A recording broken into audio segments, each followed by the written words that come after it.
Hello friends, Radhe Radhe. Good morning सभी को। आप सभी कैसे हैं? आशा करती हूँ कि सब लोग स्वस्थ होंगे, मस्त होंगे और अपने अपने पढ़ाई में व्यस्त होंगे और जहाँ कहीं भी होंगे खूब खुश होंगे। और मैं भी बिल्कुल ठीक हूँ और मेरी भी पढ़ाई ठीक ठाक ही चल रहा है। जिस तरह से समय मिलता है उस तरह से करती हूँ, क्योंकि हम हाउस वाइफ है के थोड़ा ज़िंदगी डिफ़िकल्ट होती है। सारी चीज़ आसानी से नहीं हम लोगों को मिलता है। तो देखिए, सुबह 4:30 में उठ गई थी और उठकर अपना मतलब कि मुँह नक धोकर बैठ गई पढ़ने के लिए और पढ़ूँगी। और 1 डेढ़ घंटा तक ला हो जाएगा सुबह में, क्योंकि सुबह में बच्चा सोया हुआ रहता है। कब तक सोता है मेरा बच्चा का कोई ठिकाना नहीं, कब उठ जाएगा। तो जल्दी-जल्दी पढ़ लेती हूँ। अभी मैं गद्यांश मतलब कि हिंदी वाला कर रही हूँ, क्योंकि हिंदी को भी देखना बहुत ज़रूरी है। हिंदी को आसान सब्जेक्ट समझकर नहीं छोड़ना चाहिए, उसे भी देखते रहना है। 1 घंटा, आधा घंटा रोज़ देखते रहना है। तो मैं गद्यांश कर रही थी। गद्यांश और पद्यांश वाला जो होता है ना, जो पोयम रहता है और कहानी रहता है, उसको पढ़ कर आंसर देना होता है। जो जो गद्यांश में लिखा हुआ रहता है उसी में से चुनकर आंसर देना रहता है। अगर अगर जो गद्यांश में अगर दिन को रात लिखा रहेगा तो आपको दिन को रात ही मानना पड़ता है। आप कोई मतलब कि ऐसा सवाल होता है जो पूछता है तो वो आपको पहले से पता रहता है, लेकिन फिर भी आप नहीं दे सकते, क्योंकि गद्यांश में क्या बोला है इससे पहले आपको गद्यांश को पढ़ना पड़ेगा।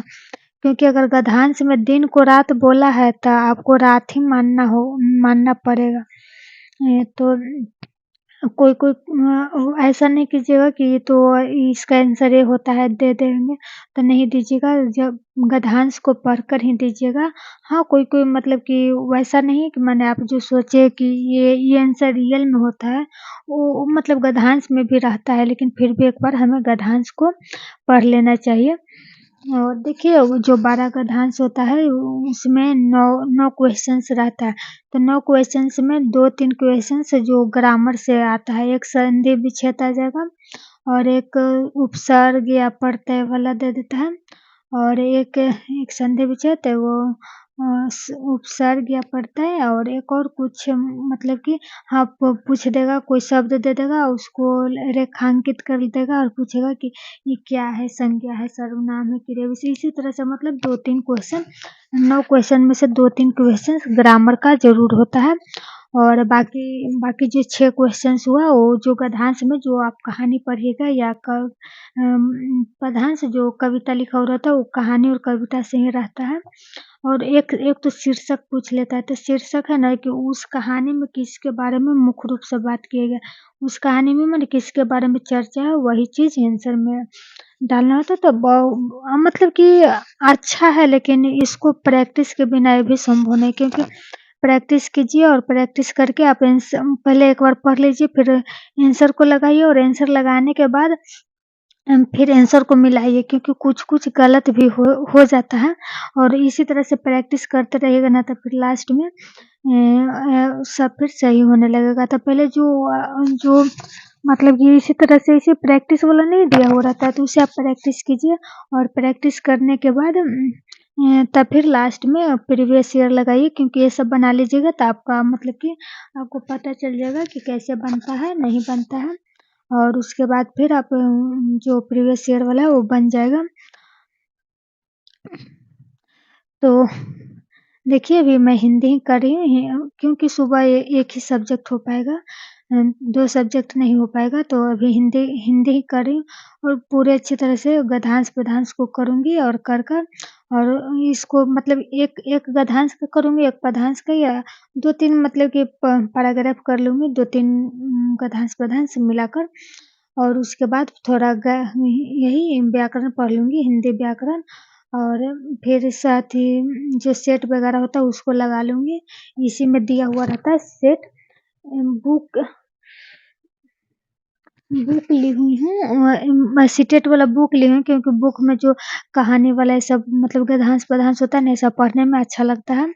और मोबाइल में तो थोड़ा मतलब कि जो चीज़ नहीं है तो मोबाइल में देख ही लेते हैं, लेकिन बुक में जो ये सब रहता है ना गद्यांश-पद्यांश तो खुद से मतलब पढ़ने में अच्छा और आँख पे भी भार नहीं पड़ता है और अच्छा भी मतलब रहता है कितना मोबाइल से तो और सब चीज़ पढ़बे करते हैं, तो कम से कम ये सब चीज़ भी तो बुक से कर लेंगे और क्वेश्चन वगैरह लगा लेते हैं।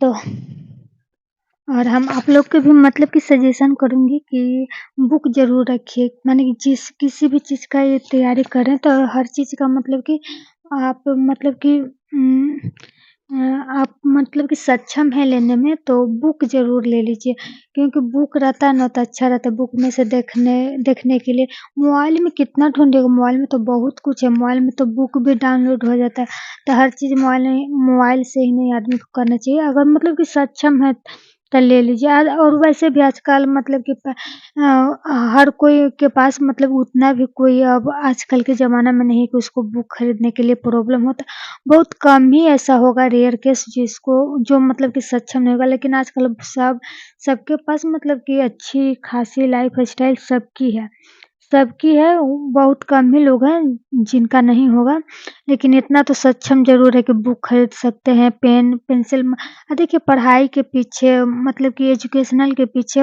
पैसा खर्च करना ये मतलब कि कहीं जाएगा नहीं। ये आपको मतलब कि जीवन में सफलता ही दिलाने का काम करेगा और किताबें तो कभी धोखा देगी नहीं, आप जितना किताब पढ़ेंगे उतना ही आपके पास ज्ञान होगा।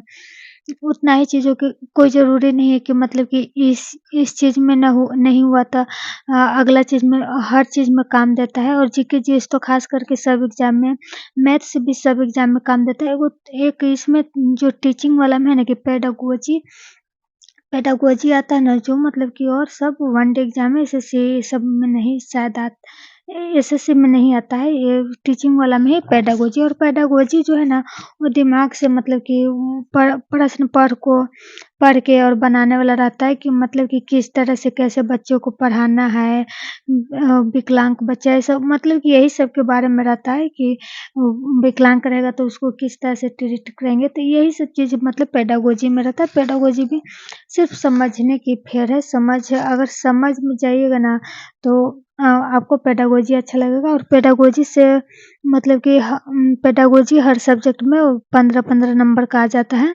हिंदी में और जो सीडीपी में और फिर मैथ पेडागोजी भी आता है और फिर इंग्लिश पेडागोजी भी आता है, लगभग 4 सब्जेक्ट में आ जाता है। सिर्फ़ साइंस में नहीं आता है और क्या साइंस में ही नहीं आता है, बाकी सारा सब्जेक्ट में पेडागोजी आ जाता है।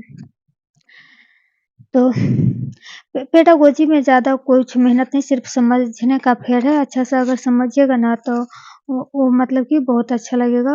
सिर्फ़ समझ के बनाना रहता है। और देखिए एक बात और मतलब कि सीटेट का नोटिफ़िकेशन अभी तक नहीं आया है। अब क्या अक्टूबर भी आ गया, नवंबर, दिसंबर पूरा अक्टूबर, पूरा नवंबर और दिसंबर मतलब 3 महीने टाइम है। अब तक नोटिफ़िकेशन दे देना चाहिए था क्या सिलेबस है, क्या नहीं है, ताकि सर लोग भी लाइव क्लास में आते और अभी से ही तैयारी कराते, 3-4 महीना पहले से कराते तो मतलब कि तैयारी थोड़ा अच्छा से होता। पता ना कब नोटिफ़िकेशन देगा, हर चीज़ मतलब कि रोक के रखा हुआ है। थोड़ा नोटिफ़िकेशन दे देना चाहिए था, फॉर्म वगैरह भले एग्ज़ाम आप लेट से थोड़ा लेते हैं, लेकिन जब फॉर्म भरा जाता है, नोटिफ़िकेशन आ जाता है, तो आदमी तैयारी में लगा हो रहता है कि चलो 10 दिन, 15 दिन आगे पीछे एग्ज़ाम होगा, लेकिन नोटिफ़िकेशन ही नहीं आया है, सिलेबस ही नहीं दिया है। सिलेबस तो पहले से है, लेकिन थोड़ा आदमी लगता है ना कि क्या पता चेंज कर देगा, चाहे कुछ कर देगा। जब तक नोटिफ़िकेशन नहीं आएगा, तब तक आदमी को भरोसा नहीं ना है। तो नोटिफ़िकेशन अब तक दे देना चाहिए था, ताकि हम लोग और ज़ोरों-शोरों से थोड़ा और मन लगाकर पढ़ते जोश में। तो ठीक है, आज का ब्लॉग यहीं तक एंड करती हूँ, मिलती हूँ नेक्स्ट ब्लॉग में, तब तक के लिए थैंक यू।